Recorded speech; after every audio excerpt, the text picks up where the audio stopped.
The 48 laws of power written by Robert Greene. இந்த book நான் ரொம்ப நாள் படிக்கலாமா வேணாமான்னு யோசிச்சுட்டு இருந்தேங்க. ஏன்னா நிறைய நெகட்டிவாக சொல்கிற மாதிரி இருக்குமோ அப்படின்னு யோசித்தேன். ஆனால் படித்து பார்த்ததுக்கு அப்புறம் தான் தெரிஞ்சது ப்ராக்டிக்கலாக நிறைய விஷயம் உண்மை அப்படின்னு சொல்லி தெரிஞ்சது. அதில் முக்கியமாக தோன்ற ஒரு 3 லாஸ் உங்கள் கூட ஷேர் பண்ணிக்கிறேன்.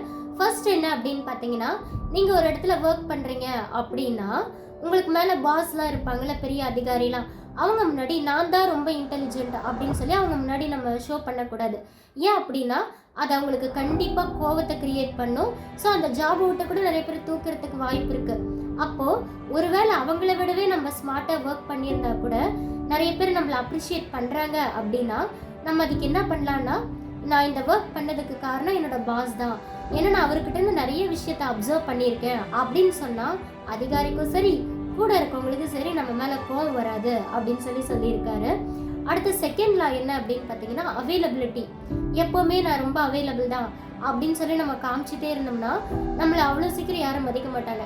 இப்போ பெரிய பெரிய தலைவர், பெரிய பெரிய போஸ்டிங்கில் சிஓலாம் பார்த்தீங்கன்னா நம்ம கேட்டோம்னா கூட டைமிங் ஃபிக்ஸ் பண்ணி தான் அவங்கள பார்க்க முடியும்.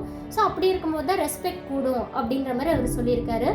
அடுத்த தேர்ட் லா என்ன அப்படின்னு பார்த்தீங்கன்னா, நம்ம ஒரு விஷயம் புதுசாக பண்ண போகிறோம் அப்படின்னா எல்லாத்தையுமே மற்றவங்களோட ஷேர் பண்ணிக்கிட்டே இருக்கக்கூடாது. நான் இதை பண்ண போகிறேன், அதை பண்ண போகிறேன் அப்படின்னு சொல்லிட்டு முக்கியமான வெல்விஷர்ஸ் கிட்ட சொல்லலாம்.